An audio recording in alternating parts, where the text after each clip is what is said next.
Vous avez été patriarche de Venise en 2002. Aujourd'hui, vous êtes archevêque de Milan. Il y aurait énormément de titres que je pourrais énumérer, mais il y en a un auquel je tiens plus particulièrement dans tout ce que vous faites, parce qu'il rejoint l'activité du Collège des Bernardins et que plusieurs fois, ça a été pour nous l'occasion de nous rencontrer. Vous êtes président de la Fondation internationale Oasis. Oasis est né il y a 11 ans, en 2004, à Venise, d'une de vos intuitions pour promouvoir la connaissance réciproque et la rencontre entre le monde occidental et le monde à majorité musulmane. Cette fondation étudie l'interaction entre chrétiens et musulmans et les modalités selon lesquelles ceux-ci interprètent leur foi respective. La mission d'Oasis est de favoriser la connaissance entre chrétiens et musulmans afin de créer des espaces de dialogue en attestant la pertinence culturelle réciproque du christianisme pour l'islam et vice-versa, en vue de l'édification de la vie personnelle et communautaire. Pour mieux connaître la Fondation Oasis, je vous invite à rejoindre leur site internet qui vous en dira beaucoup plus. Aujourd'hui, c'est donc la suite du cycle sur les enjeux culturels et spirituels de la conversion écologique à l'occasion de la COP 21. La semaine dernière, nous avons reçu Mme Connie Hedegaard et son éminence le cardinal Marx sur les enjeux institutionnels et éducatifs de la conversion écologique. La semaine prochaine, nous accueillerons un représentant de l'Église anglicane, son Excellence Nicholas Oldham, évêque de Salisbury, qui viendra parler de la nature et l'homme à l'image de Dieu. Et la semaine suivante, le 1er décembre, nous accueillerons Sa Sainteté Bartholoméos Ier, patriarche œcuménique de Constantinople, qui interviendra pour une spiritualité de l'écologie. L'ensemble de ce cycle se conclura le lundi 7 décembre par une grande table ronde. Quel message commun pour la protection de la création? Et nous recevrons, autour du cardinal André XXIII, Abdenour Bidar, philosophe, le grand rabbin Raïm Korsia et M. Mathieu Ricard, moine bouddhiste. Mais dès ce soir, nous sommes heureux de vous accueillir sur le thème « Le Christ et l'univers ». Comment, pour le chrétien, une des manières les plus pertinentes de parler de l'écologie, c'est de faire sien le regard du Christ sur la création. Je donne tout de suite la parole à M. Patrice de Plunket qui va nous introduire à cette table ronde. Merci beaucoup.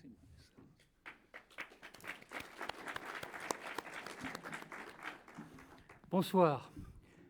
Alors, à l'approche d'un événement international à Paris, au moment où les catholiques français commencent à se mobiliser sur ces questions en écho à l'encyclique Laudato Si', les non-catholiques commencent, eux, à découvrir que l'Église a beaucoup à dire sur les responsabilités de l'homme dans l'univers.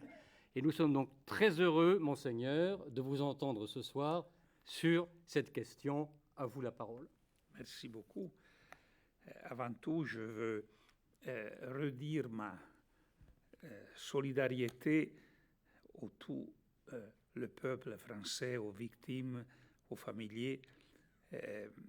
Dimanche passé, dans toutes les messes du diocèse de Milan, presque 8500, on a prié une prière commune pour montrer notre participation à cette immense tragédie. Et je redis aujourd'hui au cardinal 23 notre partage de cette épreuve qui d'ailleurs c'est une preuve vraiment pour tout le monde, pour toute l'Europe. Et sûrement nous avons quelques décennies de travail et de douleur de passer afin que tout ça puisse trouver, avec la grâce de Dieu, une composition. Et de prier, c'est fondamental parce que la prière n'est pas une fuite. Au contraire, c'est se rendre présent à Dieu et donc apprendre à évaluer, à juger ce qui se passe et surtout à agir, à se convertir en vue d'une recherche véritable de la paix. Plus techniquement, je dois demander un peu de compassion de votre part à cause de mon français. Alors, je pense que vous me l'accorderez. Je remercie beaucoup le cardinal 23 pour cette invitation, son Excellence Beau, M. de Planquette, toute la réalité de Bernardin que j'aime beaucoup et qui m'a invité pour cette communication, pour ce dialogue. Le Christ de l'univers. Alors, regardez les oiseaux du ciel, ils ne sèment ni ne moissonnent. Observez les lits des champs, comme ils poussent. Ils ne peinent ni ne filent. Ne vous inquiétez donc pas en disant qu'allons-nous manger. Cherchez d'abord le royaume de Dieu et sa justice. C'est Matthieu. Sans aucun doute, pour le chrétien, la manière la plus adéquate pour parler d'écologie, c'est de faire sien le regard du Christ sur la création. Nombreux sont les textes bibliques qui le confirment. À la citation de Matthieu, Kierkegaard a consacré un de ses discours édifiants, intitulé « Ce que nous apprennent les lits des champs et les oiseaux du ciel ». Il en arrive à dire que nous devons considérer sérieusement le lit et l'oiseau comme des maîtres, parce qu'il est impossible de réduire le regard de Jésus sur la nature à de la poésie ou à du sentimentalisme. Donc, que nous enseigne le lit des champs et l'oiseau du ciel. Cherchez d'abord le royaume de Dieu et sa justice. Une attitude qui nous conduit à découvrir derrière chaque être l'acte libre de Dieu qui crée le monde. Alors le discours que tient la création est un discours plein de sagesse. C'est de lui que les hommes qui ont reçu le don du langage peuvent apprendre l'amour. L'amour est tissé de respect parce qu'il possède dans le détachement respectueux de la création. Le regard du Christ nous apprend à laisser de l'espace à Dieu, à son règne, c'est-à-dire au Créateur et à son œuvre de justice à l'égard de toutes les créatures, qui alors nous deviennent vraiment familières. Dans cet amour qui ne connaît pas la crainte, se concentre aussi toute la question écologique. Pour s'exprimer comme le pape François, la spiritualité écologique est le respect de toute créature, de sa durée, de son propre rythme. Un respect qui laisse l'autre être lui-même. Même dans la Trinité, l'amour plein de respect qui circule entre les trois personnes garantit leur réciproque laisser-être dans la plus radicale des différences subsistant dans l'unité absolue. Alors n'attendez pas de moi que je fasse une sorte de slalom entre les piquets étroites qui jalonnent la piste tortueuse de la question climatique. Non seulement parce que je n'ai pas de la compétence, mais aussi parce que le débat est beaucoup plus complexe de ce qu'une certaine vulgate veut nous le faire croire. Pour cela, je vous renvoie à la lettre encyclique Laudato Si du pape François, à l'appel du 26 octobre dernier lancé à Rome à la COP 21 par des cardinaux, des patriarches et des évêques représentant les conférences épiscopales des différents continents, et à celui tout récent des évêques de la Comessée. Ce qui me tient le plus à cœur, c'est donc la priorité évangélique du royaume de Dieu et de sa justice. Nous sommes des milliards, nous les hommes, à vivre sur notre belle planète qui n'est ni la Gaïa holistique vivant, ni un puzzle de pièces reparties en un ensemble chaotique. Dans cette optique, ce qui m'importe avant tout de dire, en ce qui concerne la question climatique, c'est que le dépassement du dualisme souvent critiqué entre anthropocentrisme et géocentrisme exige l'affirmation d'un principe unifiant à la fois théorique et pratique. Ça, c'est le point central de ce que je veux communiquer. L'exigence et l'affirmation d'un principe unifiant théorique et pratique. Le seul qui, sans annuler la diversité, peut freiner les conséquences pernicieuses d'un rapport faussé entre l'homme, la famille humaine et la création. La question de la centralité de l'homme dans la création a rencontré, surtout ces dernières décennies, un certain nombre de critiques. Il y a eu ceux qui ont imputé au récit de la création cosmogonie et anthropogonie, contenu dans le livre de la Genèse, la responsabilité d'une attitude prédatrice à l'égard de la création. Au contraire, la foi biblique nous fait reconnaître, comme dit Laudato Si au nombre 67, que nous ne sommes pas Dieu. La terre nous précède et nous a été donnée. De plus, la vision chrétienne de la création nous a permis de démythifier et de démystifier la nature en reconnaissant soit la consistance et la valeur de chaque être créé, soit la spécificité de l'être humain.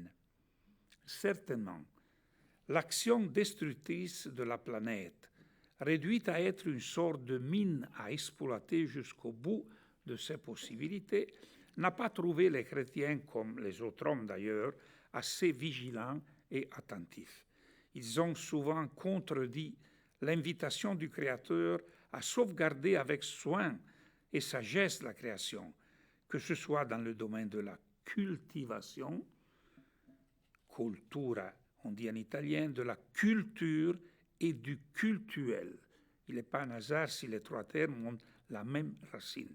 Cultivation, culture, cultuel. Quand ils ont agi de cette façon, ils ont trahi la signification et la valeur de l'enseignement de la Genèse. D'autre part, de nombreux mouvements écologistes actuels qui ont tant d'influence sur la mentalité dominante opposent à l'anthropocentrisme un biocentrisme radical qui met sur le même plan tous les êtres de la biosphère en leur accordant les mêmes droits. Mais annuler la diversité ne promeut pas des droits selon la justice et finit par empêcher la réalisation individuelle. Sans cette prémisse, il est impossible d'édifier un monde juste. Le problème des changements climatiques, comme les autres questions écologiques, la rupture des cycles, la destruction de la couche d'ozone, la déforestation, les pluies acides, la diminution de la biodiversité, la désertification, la contamination de l'atmosphère, de l'eau, du sol, exigent donc un principe unifiant, théorique et pratique, respectueux de chaque créature.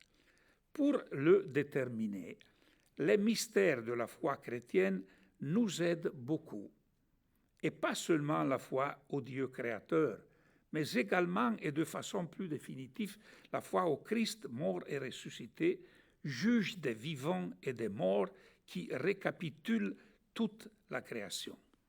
Le but n'est pas un autre monde, mais la transfiguration de celui-ci. Les réalités terrestres ne doivent être ni niées ni méprisées, parce qu'elles seront avec nous dans notre destin de gloire. Que nous offre une pareille certitude? Elle introduit la tension bénéfique vers ce respect qui naît de la conscience que tous les êtres ont une communauté de destin. Elle requiert une attention empressée et ordonnée à la création. En ce qui concerne la question écologique, la foi chrétienne émerge avec toute sa capacité d'intégration et d'unité entre des pôles qui, à première vue, sembleraient opposés. C'est l'homme, corpore et anima unus, corps et âme vraiment un, comme dit Gaudium Espèce, dans sa nature de microcosme, qui révèle le destin de transfiguration commun à tous les êtres. Dans ce contexte d'extraordinaire beauté qu'offre cette matrice culturelle illustre et universelle que représente le Collège de Bernardin, nous pouvons tenter de répondre à la question qui concerne ce principe unitaire. Nous trouvons un chemin important pour cela chez Saint Paul, et plus précisément dans ce qu'on nomme les lettres de la captivité, Éphésiens, Philippiens, Colossiens et Philémon. Depuis les pères des Églises jusqu'à l'exégèse contemporaine, on s'est beaucoup concentré sur le thème du Christ cosmique, thème clé de ce lettre de Saint Paul, c'est-à-dire sur le rapport entre le Christ et l'univers. Paul y attribue à Jésus-Christ, celui en qui, par qui et pour qui tout a été créé, la récapitulation finale de tous les êtres. Le regard de Jésus sur la création s'approfondit, devient eschatologique, comme l'évangile de dimanche passé nous disait, final, définitif, et assure à tous les êtres en même temps leur consistance réelle et autonome et leur pleine relation avec les autres. La création est en réalité une symphonie de créatures respectées dans leur diversité singulière et dans leur relation avec les autres créatures, et c'est cela la véritable beauté. Pour revenir au Christ cosmique, autour des années 60 de notre ère, Paul se trouvait affronté à quelque chose de semblable dans ses causes, seulement dans ses causes, à notre actuelle crise écologique. Paul stigmatise le climat culturel et religieux qui a tenté d'utiliser toutes les médiations, il les appelle les puissances angéliques, les sciences philosophiques, les visions, d'utiliser toutes les médiations de manière absolument autonome, en finissant par obscurcir la seule et vraie médiation du Christ, dans laquelle seulement toutes les autres se composent d'une façon harmonieuse. Il n'est pas du tout déplacé de proposer cette lecture dans le contexte culturel actuel. Aujourd'hui, la thèse qui nie la possibilité de connaître, bien sûr non sans de graves difficultés et avec des erreurs, une vérité qui soit universelle et qui donc dépasserait en l'intégrant toute médiation, se brise contre le pouvoir exorbitant d'une sorte d'universalisme scientifique, je l'appelle comme ça, qui, dans les faits, va de là du principe inattaquable de Popper, de la falsification sur lequel se fond le chemin de la technoscience. Parce que toute découverte merveilleuse et souvent très bénéfique de la technoscience est saluée par la pensée courante comme un progrès absolu et définitif. Après, les choses changent, mais elles sont toujours présentées de cette sorte, que j'appelle une sorte d'universalisme scientifique. Cela réduit de fait la possibilité qu'une autre recherche de sens puisse aller au-delà de l'empirique.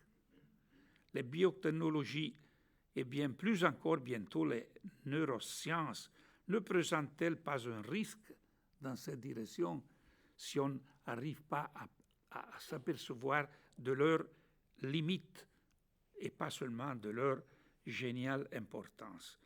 Cette façon de comprendre et de pratiquer la technoscience ne finit-elle pas par rappeler, au-delà des mutations radicales de contenu et de langage, les puissances angéliques ou les sagesses philosophiques ou les visions dont parle Paul, qui voulaient se substituer au principe unifiant qu'est le Christ, ou plus généralement, dans notre société plurale, à la recherche unifiante du sens, entendu comme signification et comme direction de chemin, même envisagé avec toutes les nécessaires médiations autonomes. Pour revenir à Paul, la singularité divino-humaine du Christ est le facteur qui tient ensemble toute la création. Elle est la destination de toute chose. En Christ se voit la nouvelle harmonie entre création et histoire. Il est à leur origine, il les fait subsister, il est leur fin, lui sur qui la mort n'a plus aucun pouvoir. Il est la médiation intrinsèque constitutive en qui tout le cosmos est récapitulé d'une façon irréversible. Sa résurrection inaugure dans l'histoire un processus qui attire à lui toutes les créatures. Il porte le cosmos à son achèvement. Alors, assumer l'attitude de Paul, c'est-à-dire se référer à la pensée, au nous, 1 Corinthiens, et au sentiment philippiens du Christ, est la condition décisive pour une écologie équilibrée. Maxime le Confesseur décrit d'une façon stupéfiante ce que signifie avoir la pensée du Christ. Je cite, « Moi aussi, en effet, je dis que j'ai la pensée du Christ, nous Christo, moi qui pense selon lui. » Et ça, c'est assez clair. Mais ce qui vient maintenant, c'est frappant. Moi qui pense selon Christ et pense lui à travers toutes choses. Et pense lui à travers toutes choses. Ça c'est l'essence de la vie quotidienne du chrétien. Dans cette tâche du nouveau millénaire, les chrétiens, tout en reconnaissant leurs erreurs et sans aucune intention hégémonique, sont appelés à proposer à la liberté de tous les sujets qui composent la société plurielle des styles de vie qui témoignent de ce rapport renouvelé avec la création. Ce n'est que dans la reconnaissance d'un principe unificateur qui peuvent être affrontés les défis écologiques actuels. La question du sens est universelle et inéluctable. C'est pourquoi Benoît XVI parlait de la nécessité d'une écologie humaine à côté d'une écologie environnementale. Le pape François, dans son encyclique, articule cette idée en proposant une écologie intégrale à la spiritualité de laquelle nous devons tous nous former. Cette écologie intégrale implique une écologie environnementale, une écologie économique et sociale, une écologie culturelle. Pour aboutir, il part d'une écologie de la vie quotidienne. C'est un long travail qui s'offre aux hommes s'ils veulent modifier leur rapport avec la création, parce qu'il demande à des milliards de personnes de changer de centaines de comportements simples, mais c'est une entreprise énorme. Pourtant, seule une telle écologie peut triompher de la dégradation humaine et sociale, surtout en vue de vaincre l'injustice, pour écouter tant la clameur de la terre, dit le pape, que la clameur des pauvres. Les pères de l'Église disaient « Donne à manger à celui qui meurt de faim, car si tu ne lui as pas donné à manger, tu l'as tué. » Sans une telle écologie, une solidarité globale, la seule qui soit respectueuse de la destination universelle des biens, est impossible.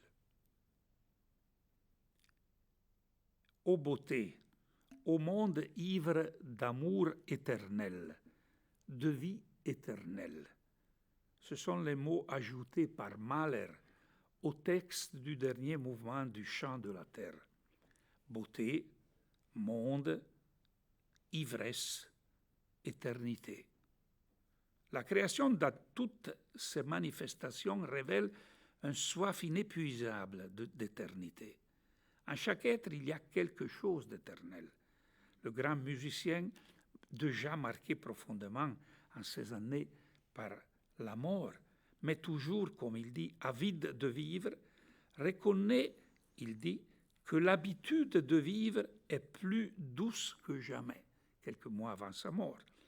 Dans le tourment qui dévore éternellement son cœur, devant les questions ultimes, d'où venons-nous, où allons-nous, pourquoi souffrons-nous, il parvient à affirmer « Je ne serai pas surpris, je cite, de me retrouver dans un corps nouveau, transfiguration. » Et il continue « C'est étrange, quand j'entends de la musique, même si c'est moi qui la dirige, je trouve des réponses précises à toutes mes questions. Et tout pour moi est parfaitement clair et est évident. Ou plutôt, ce que je crois percevoir avec clarté, c'est qu'il ne s'agit absolument pas des questions. » Fin de la citation. Ici, le monde de la musique se rapproche beaucoup de celui de la foi, dans la recherche du sens de la réalité, d'une écologie équilibrée. Qu'est-ce que c'est en effet que la musique, sinon une ouverture qui invite à traverser toute la création? Merci.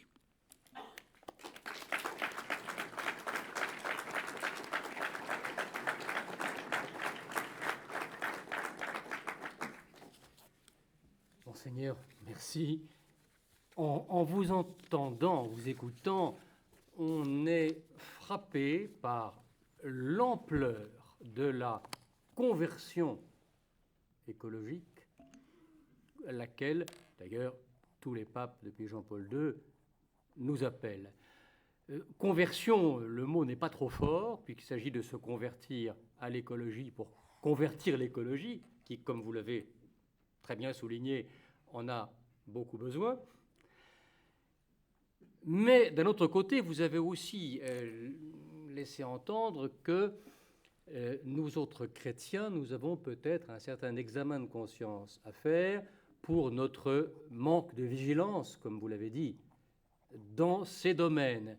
Et également dans le domaine du modèle économique global, qui est, il faut bien le dire, la cause du saccage de la planète. Comme pasteur, quelle explication voyez-vous à cette relative indifférence des chrétiens, des catholiques envers ces questions jusqu'à une date relativement récente, mais c'est en train de se terminer, le réveil a commencé par... C'est. Non, c'est vrai, vous avez raison, les deux coins de votre question sont très justes, bien qu'intention. J'ai beaucoup apprécié le fait que le magistère nous parle de conversion écologique, hein, parce qu'avec cette expression, on peut mesurer encore la distance qu'il y a entre une expérience réelle d'ascension de la création à sa globalité et, disons, la pratique de tout ça. Le fait de dépasser l'idée de la création comme une pépinière de laquelle on peut toujours prendre tout ce que l'on veut. Non. Mais vous avez raison aussi de dire que depuis quelques décennies, les catholiques, les chrétiens en général et les chercheurs du sens, les hommes qui croient de ne pas croire, mais qui recherchent un sens, une signification, une direction pour leur vie, ont commencé à apprendre tout ça. Hein. Mais, et donc l'examen de conscience est nécessaire. Hein.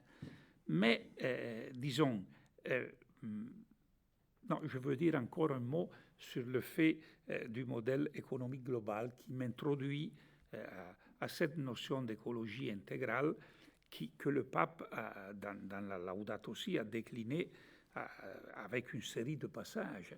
Écologie de la création, écologie sociale, écologie de la culture, écologie de la création et même écologie de la vie quotidienne. Tout est lié. Tout est lié, exactement. Ça, c'est le problème. Ça, c'est le problème.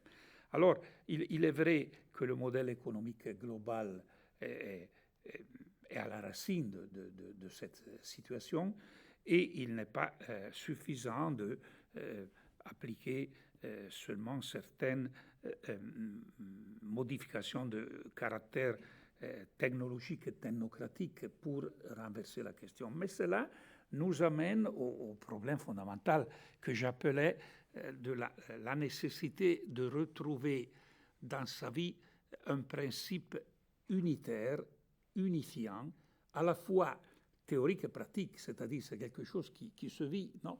Ça commence dans la modalité dans laquelle j'emploie l'eau le matin lorsque je fais la barbe, parce que c'est différent de laisser le robinet toujours ouvert et de le fermer pour épargner un peu d'eau. Donc c'est pour dire une petite chose, mais nous devons... Pour un chrétien, il n'y a pas de petites choses. Exactement. Et puis, il y en a beaucoup de ces petites choses. Et tout le monde doit il est très important, disons, que ce thème nous pousse à nous jouer radicalement. Ma préoccupation, pour le dire clairement, aussi envers certaines réalités, je parle du milieu italien que je connais, catholique, je ne veux pas faire une critique radicale, c'est de ne pas comprendre que si on affronte ce problème, traitant l'écologie comme une partie, on ne résoudra pas le problème.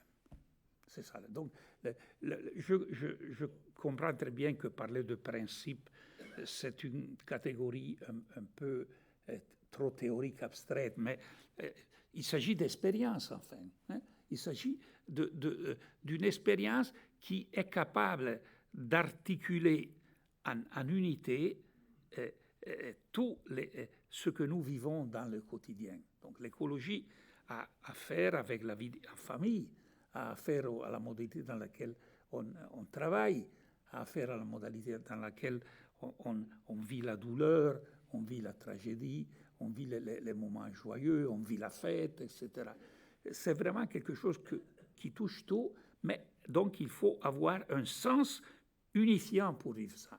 C'est pour ça que j'ai rappelé la relation du Christ à l'univers. Hein. Cette capacité de regarder les choses en transparence et donc de respecter la croissance et le rythme de chaque créature, ce qui implique forcément de respecter avant tout l'existence, la croissance et le rythme de l'homme qui est toujours en relation avec la famille humaine et avec le cosmos.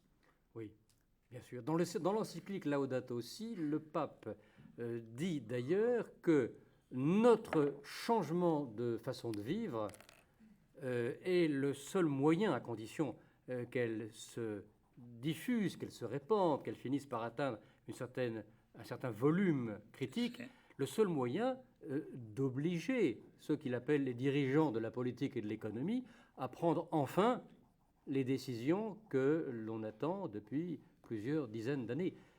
Que pensez-vous de ça? Est-ce que justement le changement de vie dans les petites choses peut finalement modifier les grandes?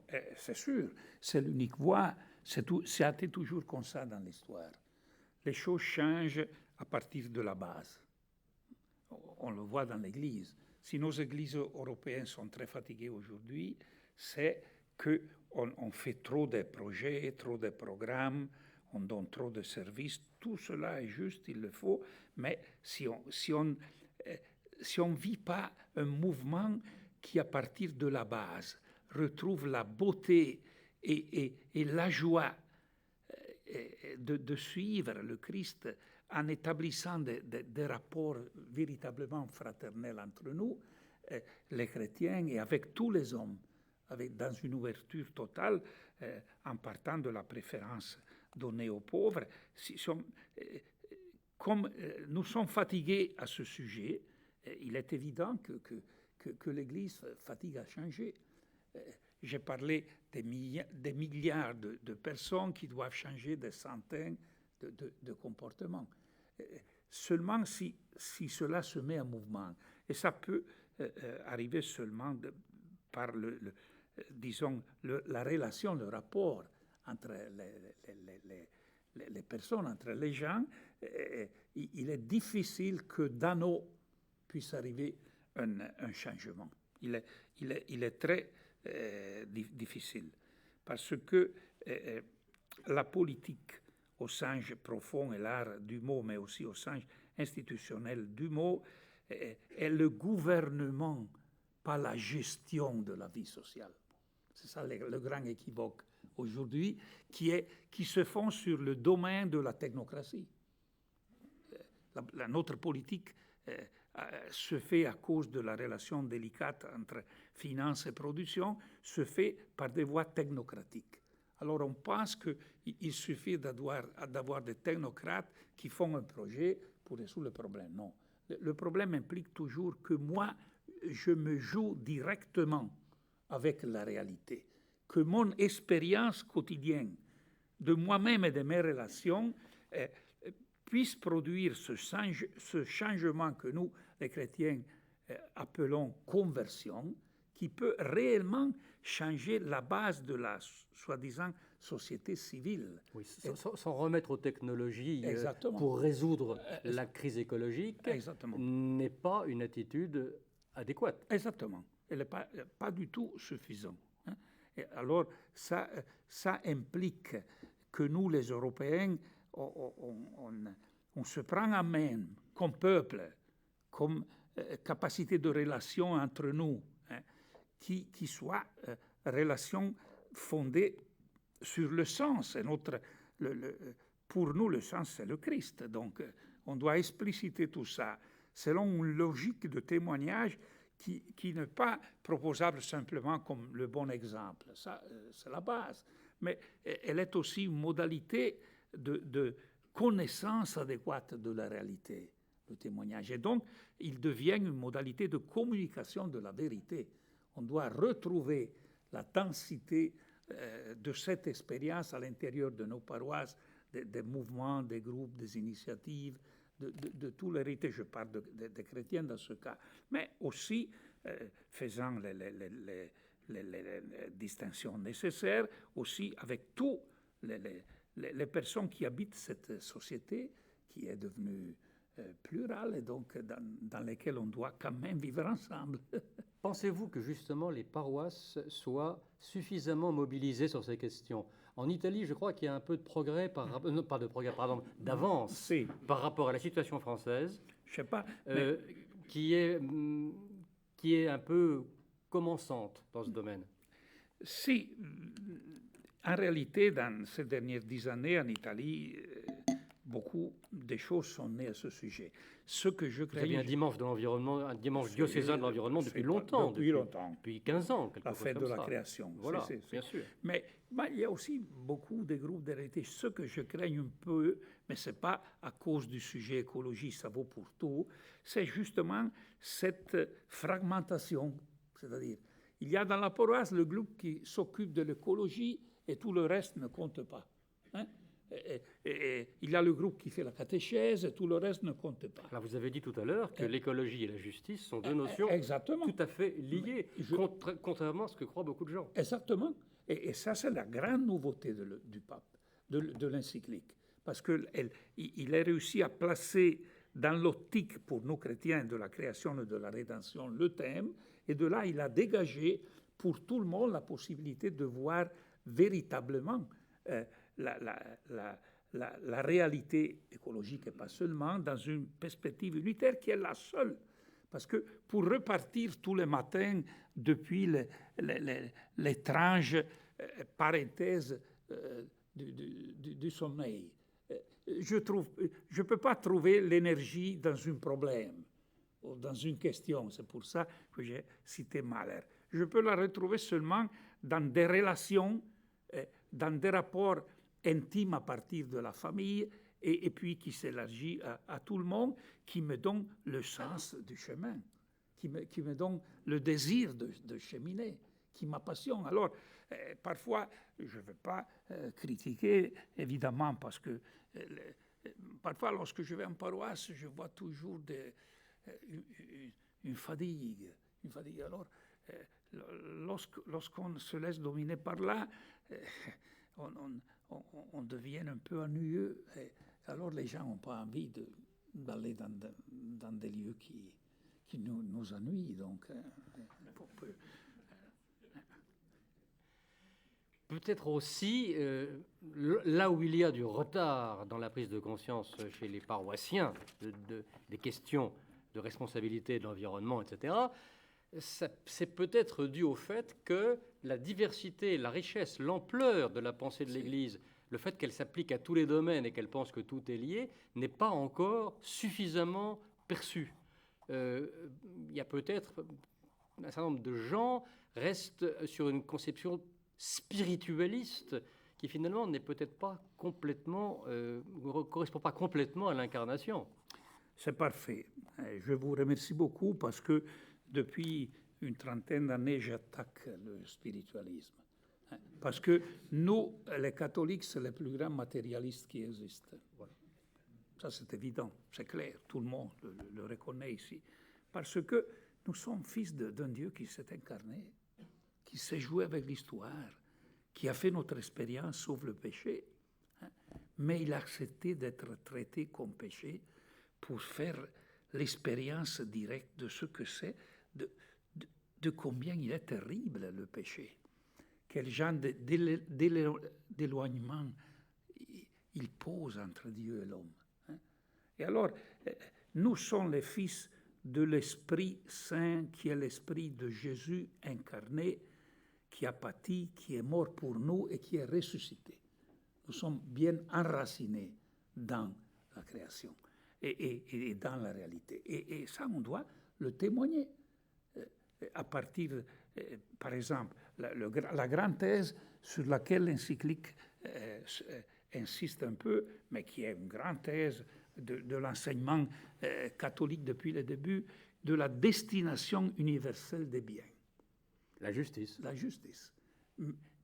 Mais une justice qui ne peut pas ne pas demander quelque chose de plus grand qui est la miséricorde, bien que nous, comme hommes, nous n'arrivons pas à trouver un équilibre entre ces deux éléments.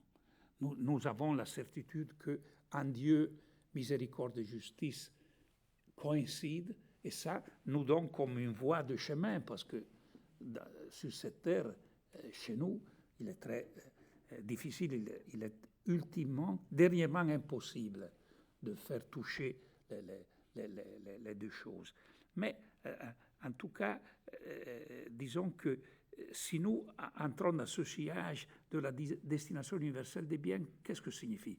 Signifie que je dois m'assumer la responsabilité lorsque je traite les autres, lorsque je fais des achats, lorsque j'entre en relation avec l'eau, avec un panorama, etc., de me poser la question comme je suis en train d'agir. Lorsque j'achète une voiture plutôt qu'une montre, je suis en train de respecter la destination universelle des biens. Il n'y a pas quelqu'un, évidemment, qui puisse m'obliger, mais c'est ma liberté qui est mobilisée. Et là, les rappels que le pape François continue à faire à propos de l'usage des biens, à propos de le point de vue de la pauvreté sur toute la réalité, comme un point de vue privilégié, substantiellement privilégié. Parce que lorsqu'on rencontre la pauvreté, on voit souvent aussi une grande misère spirituelle. Mais la radicalisation de cette expérience nous permet de garder de la périphérie au centre et de vivre les choses d'une manière nouvelle. Tout ça est très important aussi pour le domaine strict de notre relation avec la création. C'est-à-dire que traduit dans le domaine sociétal, comme on dit maintenant, ça veut dire que la foi au Christ est la seule vraie révolution. Je pense que c'est sûrement Autrement, moi, je ne serais pas là à parler de ces choses. C'est vraiment une vraie révolution, parce que le jour où, par hasard, je trouverai une autre sens plus profond, je laisserai tomber. C'est que je ne l'ai pas trouvé en 74 ans, donc alors... Il y a peu de chances pour que vous le trouviez. Oui. Il y a peu de chances, vous avez raison. Est-ce que vous ne pensez pas que le fait que le Christ soit incarné dans la matière fait de lui, comme disait un théologien, la cellule inaugurale du monde nouveau? Donc, le chrétien, le croyant au Christ, ne peut pas traiter la matière comme le paganisme moderne la traite. Et c'est peut-être un des fondements, peut-être le fondement théologique de la démarche chrétienne en écologie. Et sans oublier que nous, dans le credo, nous parlons de la résurrection de la chair. Oui, de la chair. Pas de l'immortalité de l'âme. Ça s'est impliqué, mais nous parlons de la résurrection de la chair. C'est parce que nous avons cette perspective que le retour glorieux du Christ rendra évident pour toute personne. Il n'y aura plus la possibilité de dire « mais je ne vois pas, je ne comprends pas ». Non, non, ce sera l'évidence absolue. Alors, évidemment, en étant fils de quelqu'un qui nous a précédés à travers la passion et la mort, et je pense à la tragédie des jeunes qui sont morts vendredi dans une manière tellement horrible et violente, mais le calvaire, c'est comme la crue on doit passer par là, mais on débouche sur un corps véritable. Le canon 3 de Pâques nous dit ça. Corpus verum. Il y aura continuité avec ce corps, comment on ne le sait pas, mais je retrouverai mon corps et mes relations constitutives, et dans l'éternité, nous serons dans un état qui est corporel. Et évidemment, ça devient une raison profonde pour traiter les questions dont nous sommes en train de parler. Non? Et là, je veux ajouter une chose qui apparemment n'est pas immédiatement liée à ça. C'est-à-dire que avec l'écologie et les sciences écologiques, et comme avec l'économie et surtout la finance, la technocratie n'arrive pas à communiquer aux gens simples, à quelqu'un comme moi, qui n'a pas de l'expérience, n'a pas eu la possibilité d'étudier ces problèmes, le véritable valeur de ce qui est en jeu. Alors c'est pour ça qu'on doit prétendre des domaines qui, par exemple, cette question de climat devient tellement technique. Hein, mais il est injuste, profondément injuste et non démocratique que toutes les personnes simples soient mises en condition d'avoir les éléments qui leur permettent de désirer une spiritualité de conversion vis-à-vis de l'écologie, vis-à-vis de la justice, de la finance et tout le reste. Bien, Monseigneur, il me reste à vous remercier. Merci à vous. Profondément de tes propos extrêmement denses et extrêmement pédagogiques, il faut bien le dire, que vous avez tenus ce soir. C'est le genre de choses que nous avons besoin d'entendre aujourd'hui et surtout à la veille de cet événement international sur lequel nous fondons des espoirs inquiets, il faut bien le dire. Oui, c'est vrai. La semaine prochaine, nous recevrons Sa Grâce Nicolas Oldham, archevêque de Salisbury, qui est responsable des questions écologiques pour la conférence épiscopale britannique. Bonsoir. Bonsoir à tout le monde.